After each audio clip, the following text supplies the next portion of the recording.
सासंग जी, एक बार गुरु नानक देव जी एक नगर को गए। वहां सारे नगरवासी इकट्ठे हो गए।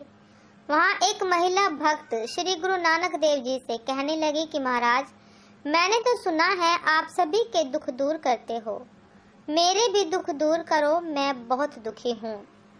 मैं तो आपके गुरुद्वारे में रोज 50 रोटी अपने घर से बनाकर बांटती हूँ, फिर भी दुखी हूँ, ऐसा क्यों? सासंग जी, गुरु नानक देव जी कहने लगे कि तू दूसरों का दुख अपने घर में लाती हो, इसलिए दुखी हो।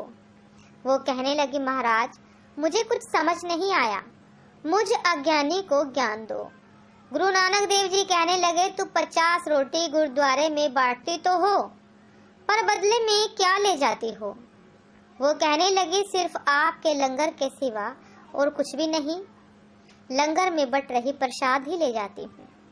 गुरु नानक देव जी कहने लगे कि लंगर का मतलब है एक रोटी खाना और अपने गुरु का शुक्र मनाना, पर तू तो रोज बड़ी बड़ी थैलियों में दाल मखनी, मटर पनीर, रायता, खीर और 10-15 रोटी भर के ले जाती हो। 3 दिन वो लंगर तेरे घर में रहता है, तू अपने घर में सभी परिवार को वो खिलाती हो। तू नहीं जानती कि भगवान और गुरु घर के लंगर की रोटी के एक टुकड़े में भी गुरुजी की वो ही कृपा रहती है जितना गुरुजी के भंडारे में होती है। तू कहती है मेरे बच्चे पर कृपा करो, मेरे बच्चे हैं घर पर, उनके लिए ले जाती हूँ, मेरे पोतों के लिए, मेरी बहू के लिए, मेरे बेटे के लिए।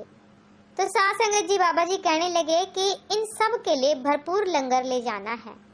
सबको ये कहकर तू भर भर के लंगर अपने घर ले जाती है, पर तू ये नहीं जानती कि गुरुद्वारे में इस लंगर को चखने से, इस लंगर को प्राप्त करने से, प्रसाद ग्रहण करने से कितनों के दुख दूर होने थे। तू अपने घर इतना सारा लंगर ले जाती है, पर तूने अपने सुख के लिए दूसरों के दुख दूर नहीं होने दिए, इसलिए तू उनके सारे दुख अपने घर ले जाती हो और दुखी रहती हो। तेरे दुख तो दिन दुगने रात चौगुने बढ़ रहे हैं, उसमें हम क्या करें बता। उसकी आंखों से पर्दा हट गया सासंगत जी। वो जोरों जोरों से रोने लगी, जारो जार रोने लगी और बोली कि महाराज, मैं अंधकार में डूबी थी, मुझे क्षमा कर दो, अपने चरणों से लगाओ, अब से मैं एक ही चम्मच का लंगर करूंगी।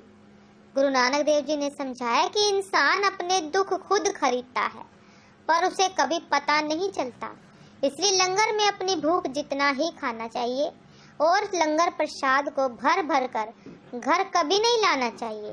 प्रसाद का एक कण भी कृपा से भरपूर होता है, इसलिए ध्यान अवश्य रखेंगे। तो सासंग जी, ये थी आज की एक बहुत ही खूबसूरत साखी कि हमें अपनी जरूरत से ज्यादा संग्रह नहीं करना चाहिए, खासकर लंगर का, प्रसाद का, क्योंकि उस प्रसाद को खाकर न जाने कितने लोगों के दुख दूर होने थे और वह प्रसाद उन लोगों तक नहीं पहुंचता हमारे कारण, हमारी लालची मन के कारण। तो साथ संगत जी, आशा करती हूँ आप सभी को यह साखी बहुत पसंद आई होगी। यदि पसंद आई हो तो प्लीज कमेंट अवश्य कीजिएगा और चैनल को सब्सक्राइब करना ना भूलिएगा, ताकि साथ संगत जी आगे भी मैं ऐसे ही अनेकों शिक्षा पर साखियाँ, भजन, शब्द